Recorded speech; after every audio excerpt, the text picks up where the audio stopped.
దీన్ని యాక్సిలరేషన్ అంటారు. యాక్సిలరేషన్ త్వరణం అంటే యాక్సిలరేషన్ అండి. త్వరణాన్ని మనం తీసుకున్నట్లయితే ఏసీసీ యాక్సిలరేషన్. యాక్సిలరేషన్ త్వరణం అంటే యాక్సిలరేషన్. ప్రమాణ కాలంలో ఒక వస్తువు వేగంలో మార్పుని త్వరణము అంటాము. అంటే ప్రమాణ కాలంలో ఒక వస్తువు వేగంలో మార్పుని త్వరణము అంటాము. అయితే ఈ త్వరణాన్ని మనం తీసుకున్నట్లయితే దాన్ని ఏతో చూపించడం జరుగుతుంది. త్వరణాన్ని ఏతో చూపించడం జరుగుతుంది. తర్వాత ప్రమాణ కాలంలో ఒక వస్తువు వేగంలో మార్పుని త్వరణము అంటాము. త్వరణాన్ని ఏతో సూచించడం జరుగుతుంది. త్వరణము ఈజ్ ఈక్వల్ టు తుది వేగం మైనస్ తొలి వేగం బై కాలము. అంటే త్వరణము ఈజ్ ఈక్వల్ టు తుది వేగం మైనస్ తొలి వేగం బై కాలము. అంటే A is equal to U V minus U by T. A is equal to V minus U by T. అంటే మళ్ళీ ఒకసారి చూసినట్లయితే త్వరణం అంటే యాక్సిలరేషన్ అండి. త్వరణము అంటే యాక్సిలరేషన్. ప్రమాణ కాలంలో ఒక వస్తువు వేగంలో మార్పుని త్వరణము అంటాం. ప్రమాణ కాలంలో ఒక వస్తువు వేగంలో మార్పుని త్వరణం అంటాం. త్వరణం ఈజ్ ఈక్వల్ టు తుది వేగం మైనస్ తొలి వేగం బై కాలము. ఏ త్వరణాన్ని ఏతో సూచించడం జరుగుతుంది కాబట్టి A is equal to V minus U by T. ఇది ఫార్ములా త్వరణానికి. తర్వాత చేసినట్టయితే మనకి ప్రమాణాలు తీసుకున్నట్లయితే ప్రమాణాలని సిజిఎస్ ప్రమాణం అయితే సెంటీమీటర్ పర్ సెకండ్ స్క్వేర్. అలాగే ఎంకేఎస్ తీసుకున్నట్లయితే మీటర్ పర్ సెకండ్ స్క్వేర్. అంటే సిజిఎస్ తీసుకున్నట్లయితే centimetre per second square, MKS తీసుకున్నట్లయితే మీటర్ పర్ సెకండ్ స్క్వేర్. అంటే ఇక్కడ సిజిఎస్ అయితే సెంటీమీటర్ పర్ సెకండ్ స్క్వేర్, అదే ఎంకేఎస్ అయితే మీటర్ పర్ సెకండ్ స్క్వేర్. ఇది గుర్తుపెట్టుకోవాలండి. త్వరణము అంటే యాక్సిలరేషన్. మనం ప్రమాణ కాలంలో వస్తువు వేగంలో మార్పుని త్వరణము అంటాము. ఈ త్వరణానికి ఫార్ములా వచ్చేసి త్వరణము ఈజ్ ఈక్వల్ టు తుది వేగం మైనస్ తొలి వేగం బై కాలము. దాన్ని త్వరణాన్ని ఏతో చూస్తారు కాబట్టి A is equal to V minus U by T. ఈ ప్రమాణాలు వచ్చేసి CGS centimetre per second square, MKS metre per second square. ఇదండి. తర్వాత త్వరణము వేగం మీద ఆధారపడే భౌతిక రాశి. త్వరణం అనేది వేగం మీద ఆధారపడే భౌతిక రాశి. త్వరణం అనేది వేగం మీద ఆధారపడే భౌతిక రాశి కనుక ఇది అంటే త్వరణం అనేది సదిశ రాశి అంటున్నాడు. అంటే త్వరణం అనేది వేగం మీద ఆధారపడుతుంది కాబట్టి ఈ త్వరణం అనేది సదిశ రాశి అవుతుంది. అలాగే త్వరణం అనేది మూడు రకాలుగా విభజించారు. త్వరణాన్ని మూడు రకాలుగా విభజించారు. అవి ఏంటంటే ఒకటి ధన త్వరణము, రెండోది రుణ త్వరణము, మూడోది సమత్వరణము. అంటే ఒకటి ధన త్వరణము, రెండోది రుణ త్వరణము, మూడోది సమత్వరణము. ఇప్పుడు ఫస్ట్ త్వరణాన్ని మూడు రకాలుగా విభజించారు. అవి ఒకటి ధన త్వరణము, రెండోది రుణ త్వరణము, మూడోది సమత్వరణము. ఫస్ట్ మనం ధన త్వరణం గురించి తెలుసుకుందాం. అంటే ధన త్వరణం అంటే ఒక వస్తువు వేగం క్రమంగా పెరిగితే అది ధన త్వరణం అవుతుంది. అంటే ఒక ధన త్వరణం అంటే ఒక వస్తువు వేగం క్రమంగా పెరిగితే అది ధన త్వరణాన్ని సూచిస్తుంది. అలాగే మనం ఇప్పుడు ధన త్వరణానికి ఎగ్జాంపుల్ తీసుకున్నట్లయితే స్విచ్ ఆన్ చేసిన ఫ్యాను, అలాగే స్టేషన్ విడిచిన ట్రైను, పైనుండి కిందకి పడుతున్న వస్తువు, ఈ మూడు కూడా మనం ధన త్వరణానికి ఎగ్జాంపుల్ చెప్పవచ్చు. అంటే ఒక వస్తువు వేగం క్రమంగా పెరిగితే అది ధన త్వరణం అవుతుంది. అంటే ఇక్కడ చూసినట్లయితే స్విచ్ ఆన్ చేసిన ఫ్యాను ఆన్ చేసాము స్విచ్, అది క్రమంగా వేగాన్ని పుంజుకుంటుంది కాబట్టి ధన త్వరణానికి ఎగ్జాంపుల్గా చెప్పవచ్చు. అలాగే స్టేషన్ విడిచిన ట్రైను, ఒక స్టేషన్ నుంచి ట్రైను విడిచి స్టార్ట్ అయిందంటే అది వేగాన్ని క్రమంగా పెంచుకుంటూ వెళ్తుంది కాబట్టి అది కూడా ధన త్వరణానికి ఎగ్జాంపుల్గా చెప్పవచ్చు. అంటే పైనుండి కిందకు పడే వస్తువు, పైన విడిచిపెట్టిన వస్తువు కింద పడేసరికి దాని వేగాన్ని పుంజుకుంటుంది కాబట్టి ఇది కూడా పైనుండి కింద పడే వస్తువు కూడా ధన త్వరణానికి ఎగ్జాంపుల్గా తెలియజేయచ్చు. మూడు రకాల ధన త్వరణం గురించి తెలుసుకున్నాం. ఇప్పుడు రుణ త్వరణం గురించి తెలుసుకున్నాం. ఒక రుణ త్వరణం అంటే ఒక వస్తువు వేగం క్రమంగా తగ్గితే అది రుణ త్వరణం అవుతుంది. అంటే ఒక వస్తువు వేగం క్రమంగా తగ్గిపోతే అది రుణ త్వరణం అవుతుంది. ఈ రుణ త్వరణానికి ఎగ్జాంపుల్ చూసినట్లయితే స్టేషన్ సమీపిస్తున్న ట్రైను, అలాగే స్విచ్ ఆన్ చేసిన ఫ్యాను, నిలువుగా పైకి విస్తున్న రాయి. అంటే స్టేషన్ సమీపిస్తున్న ట్రైన్ అంటే ఒక స్టేషన్కి దగ్గరగా ఉన్న ట్రైను స్టేషన్లో ఆగడానికి ప్రయత్నిస్తున్న ట్రైను స్లో అవుతుంటుంది. అలాగే స్విచ్ ఆఫ్ చేసిన ఫ్యాను ఎప్పుడు కూడా స్లో అయింది. అంటే నిలువుగా పైకి విస్తున్న రాయి కూడా స్లోగా పైకి చేరిద్ది.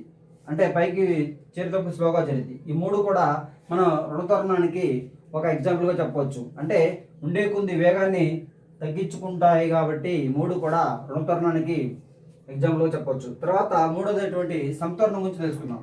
ఒక వస్తువు ఒకే వేగం లేదా సమవేగంతో పయనిస్తే ఆ వస్తువు యొక్క త్వరణాన్ని సమత్వరణం అంటాం. దీనికి ఎగ్జాంపుల్ వచ్చినట్టయితే వృత్తాకార మార్గంలో తిరిగే వస్తువు అనమాట. సమత్వరణానికి ఎగ్జాంపుల్ వచ్చినట్టయితే వృత్తాకార మార్గంలో తిరిగే వస్తువు అంటే ఒక వస్తువు ఒకే వేగం లేదా సమవేగంతో పయనిస్తే ఆ వస్తువు యొక్క త్వరణాన్ని సమత్వరణం అంటాం. దీనికి ఎగ్జాంపుల్ వచ్చినట్టయితే వృత్తాకార మార్గంలో తిరిగే వస్తువు. త్వరణం గ్రాఫ్ తీసుకున్నట్లయితే మనం అడ్డంగా ఉన్న ఈ గీతని ఎక్స్ అక్షం అని, నిలువుగా ఉన్న గీతని వై అక్షం అంటాము. అంటే ఎక్స్ అక్షము వై అక్షము అంటే వై అక్షం మీద వేగమును తీసుకుని వై అక్షం మీద వేగం తీసుకొని ఎక్స్ అక్షం మీద కాలాన్ని తీసుకున్నట్లయితే ఈ వై అక్షం మీద వేగాన్ని అలాగే ఎక్స్ అక్షం మీద కాలాన్ని తీసుకొని గీచే గ్రాఫ్ని త్వరణం గ్రాఫ్ అంటాము. అంటే వేగాన్ని వై అక్షం మీద కాలాన్ని ఎక్స్ అక్షం మీద తీసుకొని గీసే గ్రాఫ్ని త్వరణం గ్రాఫ్ అంటాము. మనం తీసుకున్నట్లయితే ఇక్కడ గ్రాఫ్ ఏ దగ్గర నుంచి స్టార్ట్ అయ్యి ఇట్లాగా బి వైపు మళ్ళీ సమంగా కలిసి మళ్ళీ సి వైపు నుంచి కింద దిగింది. అంటే ఇట్లాగా మనం గుర్తించినట్టయితే ఏ నుంచి బి వరకు త్వరణం అనేది ధనత్వరణంలో నడిచింది. అలాగే బి నుంచి సి వరకు సమత్వరణంలో నడిచింది. అలా నుంచి సి నుంచి డి వరకు కిందకు దిగుతుంది, అంటే రుణత్వరణంలో నడుస్తుంది. ఇలాగా ఒక త్వరణం గ్రాఫ్ని మనం ఏ నుంచి బి వరకు ధనత్వరణంగా, అలాగే బి నుంచి సి వరకు సమత్వరణంగా నడిచింది, అక్కడ నుంచి సి నుంచి డి వరకు రుణత్వరణంగా అంటే కిందకు దిగుతుంది కాబట్టి రుణత్వరణంగా తగ్గిపోతుంది, కాబట్టి రుణత్వరణంగా చెప్పవచ్చు. ఈ విధంగా త్వరణం గ్రాఫ్ని మనం సూచించవచ్చు. త్వరణం గ్రాఫ్ మీద అడిగే బిట్లు ఎలా ఉంటాయంటే త్వరణం గ్రాఫ్ మీద వై అక్షం మీద ఏం తీసుకుంటాం, అలాగే ఎక్స్ అక్షం మీద ఏం తీసుకుంటాం, ఇలాగ బిట్లు అడుగుతాడు. త్వరణం గ్రాఫ్లో వై అక్షం మీద వేగం తీసుకుంటాం, అలాగే ఎక్స్ అక్షం మీద కాలాన్ని తీసుకుంటాం. ఈ విధంగా త్వరణం యొక్క గ్రాఫ్ని మనం తెలుసుకున్నాం. త్వరణంలో ప్రాబ్లమ్స్ చూద్దామండి. త్వరణంలో మనం ఇప్పటి వరకు త్వరణం అంటే ఏంటి, త్వరణం ఎన్ని రకాలుగా ఉంటాయి అవన్నీ చూసాం. త్వరణం గ్రాఫ్ కూడా చూసాం. ఇప్పుడు త్వరణం మీద ప్రాబ్లమ్స్ చూద్దాం. రోడ్డు మీద కారు 30 మీటర్ పర్ సెకండ్ వేగంతో పయనించి 5 సెకండ్ల తర్వాత తన వేగాన్ని 60 మీటర్ పర్ సెకండ్గా మార్చుకుంది. అయితే కారు పొందిన త్వరణం ఎంత? మళ్ళీ ఒకసారి చూడండి. రోడ్డు మీద కారు 30 మీటర్ పర్ సెకండ్ వేగంతో పయనించి 5 సెకండ్ల తర్వాత తన వేగాన్ని 60 మీటర్ పర్ సెకండ్గా మార్చుకొనెను. అయితే కారు పొందిన త్వరణం ఎంత? ఇక్కడ చూడండి, మనకేమి ఇచ్చాడంటే ఇచ్చినవి తీసుకుందాం. సొల్యూషన్లో మనకి ఫస్ట్ ఇచ్చినవి. ఫస్ట్ది చూడండి, ఇటు u1 ఎంత ఇచ్చాడండి, equal to 30 metre per second. అలాగే v వచ్చేసి 60 మీటర్ పర్ సెకండ్. అలాగే t కాలం తర్వాత 5 సెకండ్ తర్వాత అన్నాడు కాబట్టి t ఈజ్ ఈక్వల్ టు 5. ఇప్పుడు త్వరణం అడిగాడండి, మనకి ఏం అడిగాడు, త్వరణం అడిగాడు కాబట్టి త్వరణానికి ఫార్ములా వచ్చేసి తుది వేగం మైనస్ తొలి వేగం బై కాలము. అంటే తుది వేగం అంటే v minus u by t.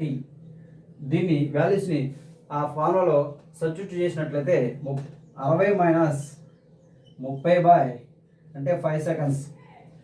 చూడండి ఎంత వచ్చింది, 30 బై 5 అంటే 6. అంటే త్వరణం వచ్చేసి 6 metre per second square. Problem అండి. అంటే ఒక చీమ 20 మీటర్ పర్ సెకండ్ వేగంతో బయలుదేరి 2 సెకండ్ల తర్వాత 10 మీటర్ పర్ సెకండ్గా మార్చుకొనెను. అయితే ఆ చీమ త్వరణం ఎంత అంటే ఇక్కడ చూడండి, ఒకసారి చూడండి. ఒక చీమ 20 మీటర్ పర్ సెకండ్ వేగంతో బయలుదేరి 2 సెకండ్ల తర్వాత 10 మీటర్ పర్ సెకండ్గా మార్చుకొనెను. అయితే ఆ చీమ పొందిన త్వరణం ఎంత? ఇక్కడ మనం ఇచ్చిన వాల్యూస్ తీసుకున్నట్లయితే u is equal to 20 metre per second, v is equal to 10 metre per second, t is equal to 2 seconds. ఇలాగా మనం ఇచ్చిన వాల్యూస్ రాసుకున్న తర్వాత త్వరణము ఈజ్ ఈక్వల్ టు ఫార్ములా వచ్చేసి త్వరణము ఈజ్ ఈక్వల్ టు తుది వేగం మైనస్ తొలి వేగం బై కాలము. అంటే v minus u by t. దీనికి వాల్యూస్ని సబ్స్టిట్యూట్ చేసినట్లయితే 10 minus 20/2 equal to minus 10/2 equal to minus 5 metre per second square. Metre per second square అంటే ఇక్కడ వాల్యూ వచ్చేసి మైనస్ 5 మీటర్ పర్ సెకండ్స్ నుండి బయలుదేరిన కారు 10 సెకండ్ కాలంలో 500 millimetre per second 500 metre per second వేగాన్ని పొందింది. ఆ కారు వేగంలో మార్పు రేట్ ఎంత అంటే ఇందాక రెండు ప్రాబ్లమ్స్తో పోల్చినట్టే ఈ ప్రాబ్లం కొద్దిగా డిఫరెంట్గా ఉందండి. చూడండి ఒకసారి. నిశ్చల స్థితి నుండి బయలుదేరిన కారు 10 సెకండ్ల తర్వాత 500 metre per second 500 metre per సెకండ్గా వేగాన్ని మార్చుకుంది. ఆ కారు వేగంలో మార్పు రేటు ఎంత అంటే ఇక్కడ నిశ్చల స్థితి నుండి బయలుదేరిన కారు 10 సెకండ్ల తర్వాత 500 మీటర్ పర్ సెకండ్ వేగాన్ని పొందింది. ఆ కారు వేగంలో మార్పు రేటు ఎంత? యు నిశ్చల స్థితి అన్నాడు కాబట్టి ఇక్కడ నిశ్చల స్థితి అన్నాడు కాబట్టి యు ఈజ్ ఈక్వల్ టు 0 అవుతుంది. V is equal to 500 metre per second అవుతుంది. కాలం ఈజ్ ఈక్వల్ టు 10 సెకండ్లు. టీ ఈజ్ ఈక్వల్ టు 10 సెకండ్లు. ఇక్కడ ఫార్ములా త్వరణము అడిగాడు కాబట్టి మార్పు రేట్ అంటే త్వరణం అండి. మార్పు రేట్ అన్నా త్వరణం అన్నా ఒకటే. త్వరణము ఈజ్ ఈక్వల్ టు ఫార్ములా అంటే తుది వేగం మైనస్ తొలి వేగం బై టీ అంటే V minus U by T is equal to ఈ వాల్యూస్ని సబ్స్టిట్యూట్ చేసినట్టయితే మనకి 500 మైనస్ 0/10 ఈజ్ ఈక్వల్ టు 500/10 పోయినట్లయితే 50 మీటర్ పర్ సెకండ్ స్క్వేర్. త్వరణం అంటే ఎంత అంటే 50 మీటర్ పర్ సెకండ్ స్క్వేర్. ఇదండి త్వరణం. నిశ్చల స్థితి నుండి బయలుదేరిన ఒక బస్సు 2 సెకండ్ల తర్వాత 5 వేగంలో మార్పు రేటుని వేగంలో మార్పు rate 25 metre per second square అయితే ఆ బస్సు పొందిన చివరి వేగం అడిగాడండి.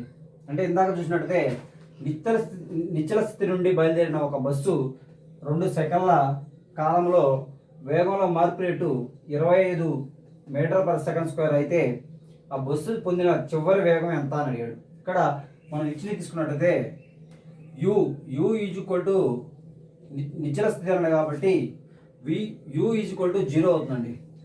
నిశ్చల స్థితిలో ఉంది కాబట్టి తొలి వేగం 0 అవుతుంది. అలాగే వి ఈజ్ ఈక్వల్ టు మన చివరి వేగం కనుక్కోమన్నాడు అంటే ఇది వి కనుక్కోమన్నాడు కాబట్టి తెలియదు. T is equal to T కాలంలో 2 సెకండ్ తర్వాత అంటే కాలము 2. ఇక్కడ ఇంకోటి ఇచ్చాడు మనకి వేగంలో మార్పు రేట్ అంటే త్వరణం ఇచ్చాడు అనమాట. త్వరణము A is equal to 25 metre per second square. త్వరణాన్ని ఏతో చూస్తారు కాబట్టి త్వరణము ఈజ్ ఈక్వల్ టు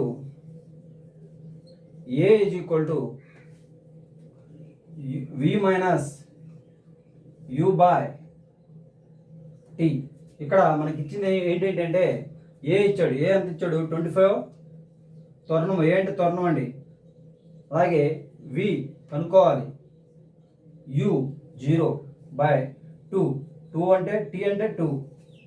ఇక్కడ మనం ఇది ఫార్ములా అండి. ఈ ఫార్ములాలో వాల్యూ సబ్స్టిట్యూట్ చేసాం. ఇప్పుడు చూసినట్టయితే ఈ రెండు ఇట్లా తీసుకొచ్చినట్టయితే క్రాస్ మల్టిప్లికేషన్ చేసినట్టయితే 25 × 2 is equal to V minus 0. 2 × 25 అంటే 50 అయింది. 50 ఈజ్ ఈక్వల్ టు వి అంటే వి అంటే చివరి వేగం వచ్చిందిగా ఎంత 50 metre per second. V is equal to 50 metre per second. ఇది తన బస్సు పొందిన చివరి వేగం.